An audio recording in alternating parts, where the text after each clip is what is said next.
हाल ही में केंद्रीय गृह मंत्री अमित शाह जिन्होंने अपना जो वादा किया उसे पूरा करके दिखाया है। यहाँ पर मैं बात कर रही हूँ नक्सलवाद के खात्मे की, लाल आतंक के खात्मे की शिविर। अगर हम देखें तो आज भी भारत देश के कई ऐसे राज्य थे एक समय में जो कि नक्सलवादी धारा में जोड़ने की स्थिति देखने को मिलती थी, लेकिन वहीं पर अगर अब भी एक राज्य ऐसा था जहां पर लगातार नक्सलवाद पनप रहा था, वो राज्य था छत्तीसगढ़। अब इसके दौरान ठीक एक साल पहले केंद्रीय गृह मंत्री अमित शाह ने एक बड़ा ऐलान किया और ये कहा कि आने वाले 31 मार्च 2026 यानी कि आज की ही तारीख दी गई थी और आज का ही साल दिया गया था। केंद्रीय गृह मंत्री अमित शाह ने कहा कि 31 मार्च 2026 तक पूरे देश से नक्सलवाद को खत्म कर दिया जाएगा, लाल आतंक को खत्म कर दिया जाएगा और इसके खिलाफ सख्त कार्रवाई की जाएगी। और इसमें सबसे मुख्य राज्य था छत्तीसगढ़, क्योंकि वहां पर अगर हम दंतेवाड़ा की बात करें, सुकमा की बात करें या बस्तर जिले की बात करें तो ये वो एरिया है जो कि काफी ज्यादा नक्सल प्रभावित क्षेत्र था, नक्सल प्रभावित जिले थे। लेकिन वहां से जिस तरीके से जो हमारे जवान है, केंद्र सरकार है, उन्होंने जिस तरीके की कार्रवाई यहाँ पर की है, या तो नक्सलियों को खत्म कर दिया गया, मार गिराया गया, या फिर उन्हें मुख्य धारा में जोड़ने की कोशिश भी की गई, आत्मसमर्पण किया गया।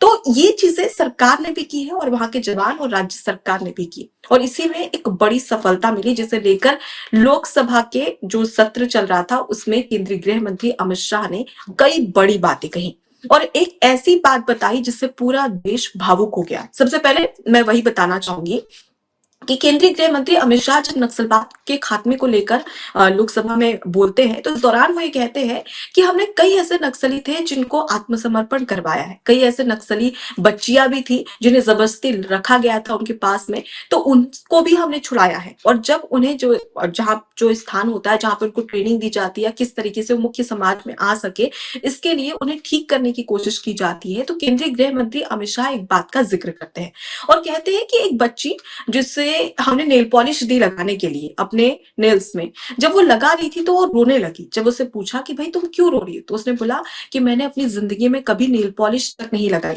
जब मैं 7 साल की थी तो इन नक्सलियों ने मुझे उठा कर ले गया और मैंने अपने पैर में बूट और बस पैंट शर्ट पहना, बस इसके अलावा मेरी कोई जिंदगी ही नहीं थी। और वो बच्ची बिलख कर रोने लगी। तो ये पता चलता है कि उस बच्ची पर क्या बीती होगी, उसके बचपन पर क्या बीती होगी, जिसने बचपना देखना था, बचपन देखना था, जो चीजें देखनी थी वो नहीं देख पाई और वो सिर्फ नक्सलवाद से ग्रसित थी और उसी के चलते नक्सलियों के झुंड में इकट्ठा हो गई और उसके बाद में भारत सरकार के खिलाफ उसे जो नहीं करना था वो भी उसने किया। अब यहाँ पर केंद्रीय गृह मंत्री अमित शाह ने इस बात का जिक्र किया, उसके बाद सबसे बड़ा सवाल यही खड़ा होता है कि नक्सलवाद को क्या कांग्रेस की सरकार में भी खत्म नहीं किया जा सकता था। यहाँ पर सवाल ये भी खड़ा होता है क्योंकि लंबे समय से कांग्रेस की सरकार रही है, केंद्र में कई राज्यों में, छत्तीसगढ़ में भी रही है, भूपेश बघेल की सरकार थी।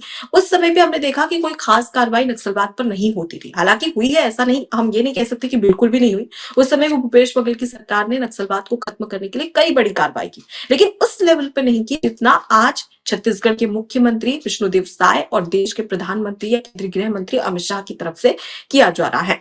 अब इस बीच में केंद्रीय गृह मंत्री अमित शाह ने एक बात का जिक्र किया शिवी, वो था कि जब हाल ही में हमने देखा कि जिसने कई 100 से ज्यादा जवानों की हत्या कर दी, वो हिडमा, वो नक्सली हिडमा जिसको खत्म किया गया, जब उसको मारा गया तो दिल्ली में एक नारा लगता है कि कितने हिडमा मारोगे, हर घर से हिडमा निकलेगा। और इसी वीडियो को राहुल गांधी शेयर करते हैं। तो केंद्रीय गृह मंत्री अमित शाह ने सवाल पूछा कि क्या राहुल गांधी नक्सलवाद के खिलाफ है जिसके चलते नक्सलवाद, माफ कीजिएगा, नक्सलवाद के साथ है जिसके चलते वो इस तरीके की चीजें कर रहे हैं, जहां पर ये कहा जा रहा है कि कितने हिडमा मारोगे, हर घर से हिडमा निकलेगा, और उन्हीं के साथ में राहुल गांधी क्या खड़े हैं और इसी वजह से उन्होंने क्या ये वीडियो शेयर की है। तो तमाम सवाल यहाँ पर खड़े होते हैं। फिलहाल इन तमाम चीजों को लेकर, नक्सलवाद के खात्मे को लेकर आपकी क्या प्रतिक्रिया है, मैं जानना चाहूंगी। अनुपमा जी, नक्सलवाद इस वजह से नहीं शुरू हुआ था ताकि क्राइम रेट और ये सब बढ़ सके।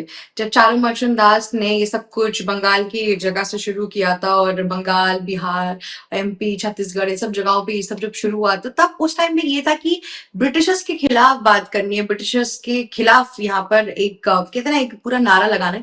वो भी अपनी तरफ से एक फ्रीडम स्ट्रगल करने की कोशिश कर रहे थे। लेकिन उसके बाद से ना, ब्रिटिशर्स के बाद गवर्नमेंट के खिलाफ होता गया। गवर्नमेंट के खिलाफ होते होते वो करप्शन का एक नया रूप लेके चला गया। आप देखेंगे देखेंगे आप सिर्फ बिहार, बंगाल और एमपी और छत्तीसगढ़ तो फिर भी थोड़ा ठीक है, यहाँ पे फिर भी इन सारे स्टेट्स के अंदर आप देखेंगे तो भी नक्सलवाद कंट्रोल में है।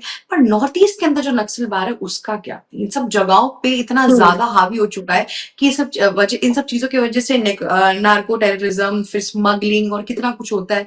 देश और ट्राइबल ग्रुप्स के बीच में, नक्सलवादियों के बीच में इतनी ढेर सारी प्रॉब्लम्स होती हैं, और इस चक्कर में हमारी सबसे बड़ी जो प्रॉब्लम यहाँ पे आ रही है ना, वो है बॉर्डर सिक्योरिटी।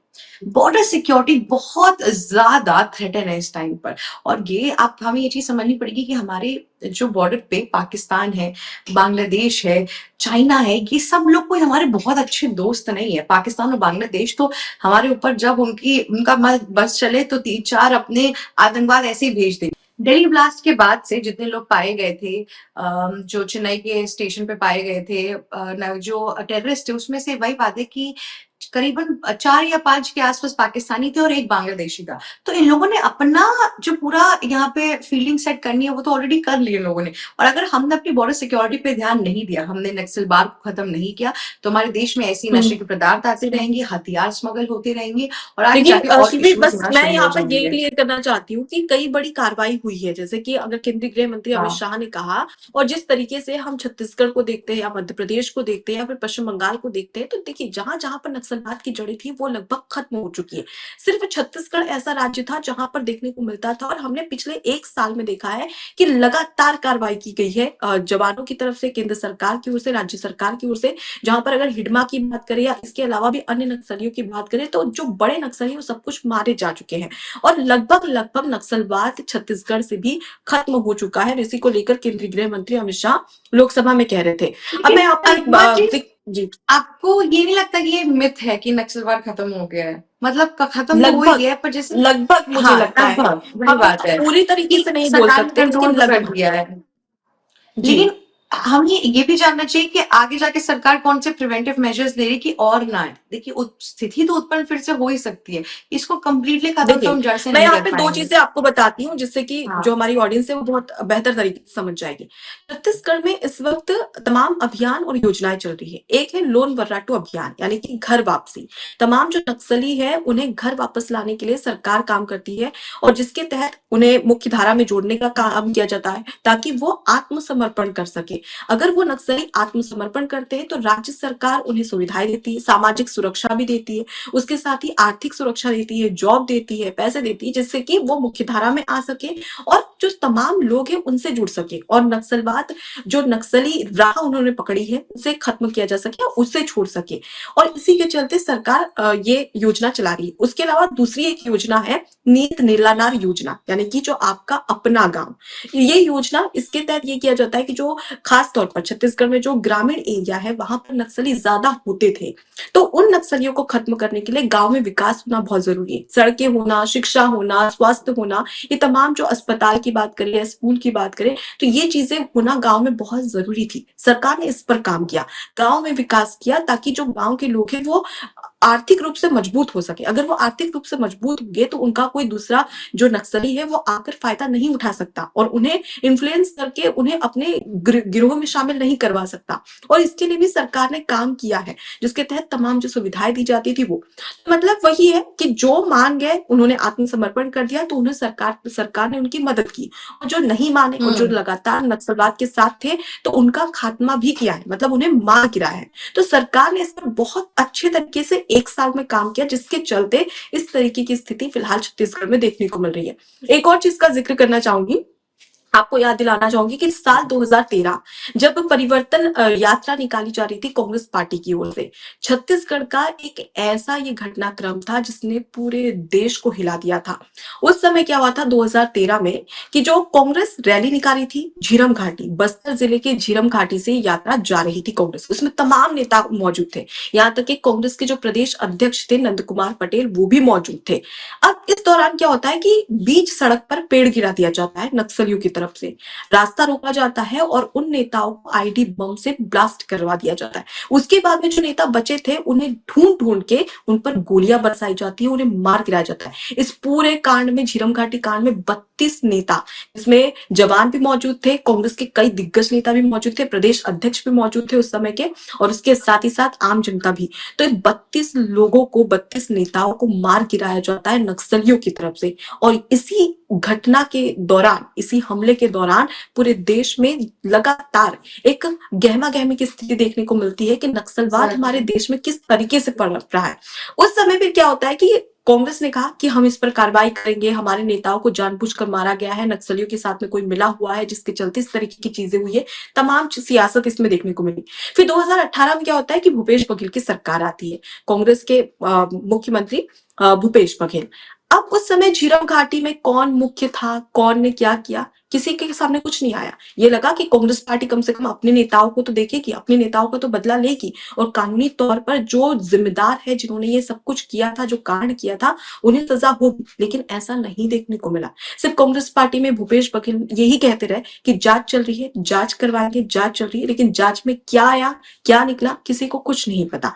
इस दौरान उस समय जब बीजेपी के राष्ट्रीय अध्यक्ष थे जेपी नड्डा, उन्होंने एक बड़ा हिंट किया और उन्होंने इस तरफ इशारा किया कि जो कांग्रेस पार्टी है, कांग्रेस पार्टी के ही कुछ बड़े नेता जो कि नक्सलियों से मिले थे और उन्होंने ही अपने ही नेताओं को मारने की साजिश रची थी नक्सलियों के साथ। इस तरीके के आरोप बीजेपी की ओर से, जेपी नड्डा की तरफ से लगाए गए थे। तो इन तमाम घटनाओं से कहीं ना कहीं एक कनेक्शन भी सामने आता है। दूसरी चीज कि जो चीजें यहाँ पर हो रही है उस पर सख्त कार्रवाई की जानी थी।